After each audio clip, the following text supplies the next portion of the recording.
A very warm good morning. This is a very interesting and an atypical topic to be discussed in this setup. But how much do we care about this biopsychosocial domain of healthcare? That's the purpose of discussion here. Now, if we go by Buddhist philosophy, Gautam Buddha has been considered the primordial healer. In fact, contemporary clinical psychologists consider him as one of the first psychotherapists. And if in essence we have to understand Buddhism, the basics, very simple basics, are the Four Noble Truths. There is a cause of there is suffering, it's inevitable. There is a cause of suffering, there is a way out of suffering, and the way is the Eightfold Path. Now, this is exactly what we do in medical science as healers. We identify a patient's suffering, we identify the cause of that suffering, and then we look at ways out of that suffering. And in that, we also are governed by a medical code of ethics, which is very similar to the Bodhisattva's vows of a physician. That's enough about Buddhism per se, but let's see what we have already incorporated from simple basic Buddhist philosophy into contemporary medical care and what has already been accepted. So what we'll discuss is the biopsychosocial domain of diabetes care, defining meditation from a clinical psychologist's perspective, role of mindfulness meditation in healthcare and why this would be relevant to diabetes. Do we have any evidence substantiating this hypothesis in diabetes management, and what are the hurdles in research thereafter? A diabetic individual, we want the person to behave ideally, but there are many, many hurdles in the process. And there is a two-way bidirectional relationship between stress related to diabetes and stress contributing to further worsening of cardiometabolic health. Simply defined, stress is an uncomfortable experience which leads to predictable biochemical, psychological, and behavioral changes. And these changes are directed to either adaptation to that stress, which could be a good adaptation or a bad adaptation, and eventual removal of the stressor. Now, eustress has put me here. I knew I had to prepare, so I have to be active. But what if I lose sleep over this presentation, or I neglect my basic works over this presentation?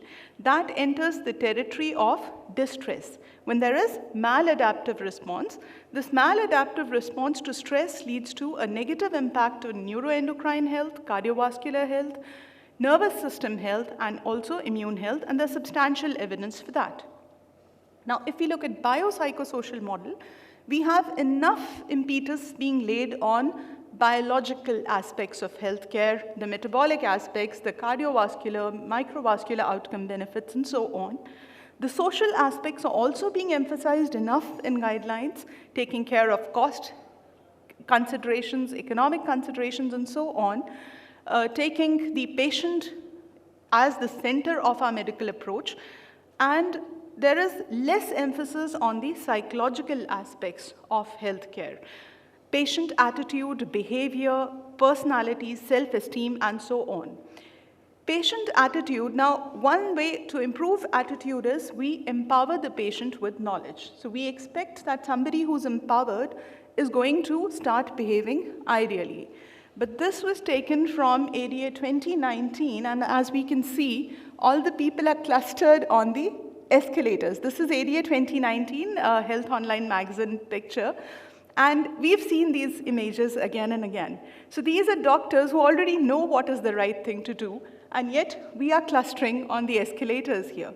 So empowerment is one aspect, but how to change behavior is another.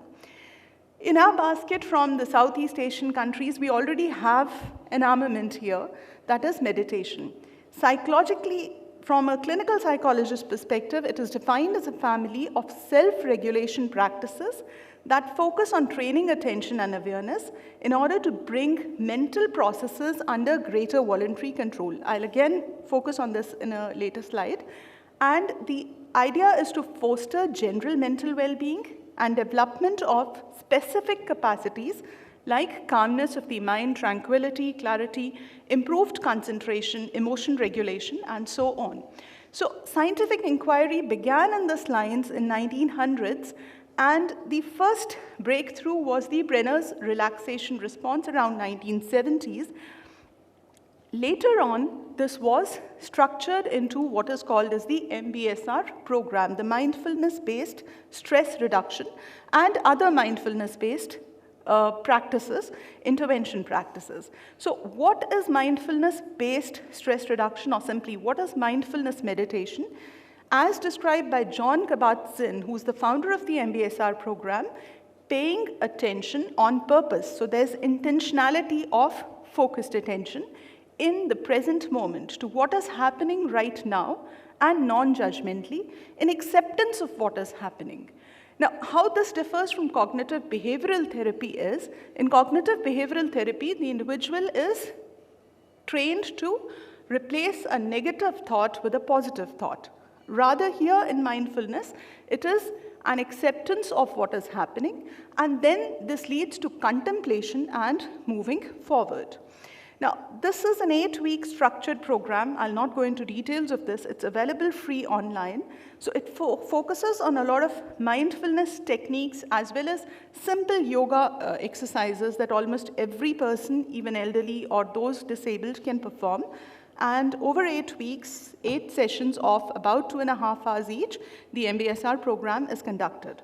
Now, this is what we were talking of, that the stress response triggers off neuroendocrine pathways. So there is a release of stress hormones, there is increased HPA axis activity, there is increased sympathetic nervous system activity and disturbance of the parasympathetic nervous system. Now, chronic stress, we are almost in a mode of automatic pilot, which is a network containing the amygdala, the hippocampus, and the precuneus. Now, this pathway is activated during stress, and once we have gotten appraised of the stressful situation, how do we control, how do we stop that stress mechanism? There is the role of the medial prefrontal cortex. So that's the brake on the accelerator of the stress response.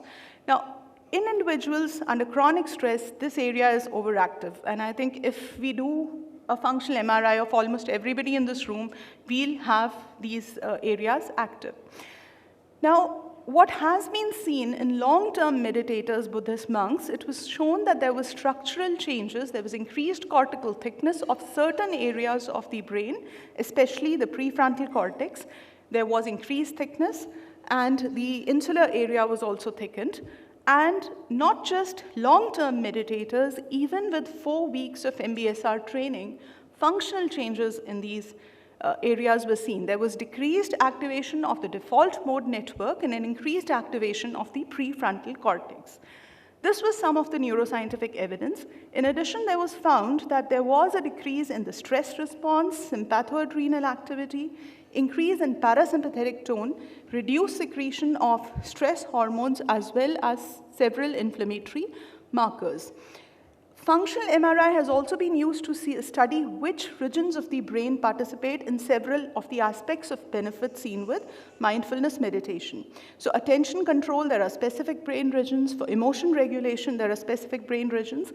Self-awareness, there are specific brain regions. In addition, there is also activation of the limbic network, especially with what is called as kindness medication or loving kindness meditation. So, having this background, meditation has been studied in several aspects of healthcare where it is now accepted as equivalent of CBT, or rather MBSR has been modified to mindfulness-based cognitive therapy as well. We recently reviewed this evidence in relation to diabetes care, and in the last decade there has been an increase in the number of publications, research publications in this regard. What has been seen in one meta-analysis of about 7 trials there were 3 trials, out of which all 3 had hypertension, 2 had diabetes, 1 had obesity, and was at risk of diabetes. There was a significant reduction in stress scores and depression scores as measured in all 3 trials with no heterogeneity. There was also a significant reduction in anxiety scores. Some of the studies showed that self-management behaviors of the patients also improved. In another study, which had an active comparator group, one was the MBSR-based the meditation group, and the other was a simple walking exercise. So the idea was to see whether the benefits are because of group intervention and lifestyle modification, or is there a specific component of meditation adding to the benefits. There was a decrease in fasting glucose, maximum oxygen consumption in both the groups, but there was a greater decrease in A1C and blood pressure in the walking meditation group compared to walking exercise group. Another study compared breathing meditation to a simple exercise group, and again, PPG benefits and blood pressure benefits were seen. Some other meta-analysis of smaller studies have also shown reductions in blood pressure, weight loss, as well as adiposity control. One trial also compared the pain-related quality of life in individuals with painful diabetic neuropathy, and again they found that interference in life due to pain or severity of pain scores reduced with a mindfulness-based intervention group. Now, it does have the potential of affecting multiple domains of diabetes care, particularly the psychological ones, with reduction in stress and depression, anxiety, more acceptance of stress or inevitable complications, positive coping skills, greater adherence to therapy and lifestyle. There are also studies that it has been helpful in substance abuse, though this has been outside the setting of diabetes, but there is evidence for that as well. Social interactions are likely to improve, and there is some data that there is benefit in metabolic outcomes. However, everything cannot only have positives. This is probably mindfulness-based interventions in the infancy of medical research, and we also need to characterize what could be the unwanted effects of meditation. Some beginners do report emotional pain, fear, anxiety, or insomnia, self-criticism, a feeling of alienation, lack of motivation, etc. Severe adverse reactions very rarely reported, but the risk groups are those with the post-traumatic stress disorder, psychosis, major depression, or epileptic episodes. There are several other questions that need to be answered by research, so that's the way forward. Most of the current studies, they are small in number, short duration, do not have an adequate control group. Blinding in such a form of research may not be possible, but an adequate control group needs to be looked at. Techniques have varied across the various studies, so some standardization of that technique is required. Confounding factors could be lifestyle modification, group therapy itself may have benefits, so studies have to be designed with an active comparator arm where a group intervention of lifestyle modification is taking place. Most of the meta-analysis so far have reported there's a high risk of bias towards publication of positive outcomes. So we do need to look at it neutrally. Another question is, what should be the structure of the program? What kind of training is required for the trainer of the MBSR program? Again, different countries, UK has a certification for it, US has a certification for it for the MBSR trainer, but we need to look at other countries as well. One question is, how much of MBSR course and for how long? So far, 8 weeks has been accepted as a good duration, which has shown outcomes, but most of us do realize that we have to keep going into these programs again and again. Now, suitable candidates is another ones that we have to figure out what are the possible candidates who may not respond well to mindfulness-based therapies, and which are the candidates which are likely to respond much better. So with that project, there is a project in UK which is ongoing in 4 European countries, including UK and the Netherlands. 360 individuals with diabetes or at risk of diabetes are being enrolled into this, and it will look at the several outcomes, both psychological as well as biological, following an 8 weeks of MBSR course. So it would be a pre-study design and a post-study thing.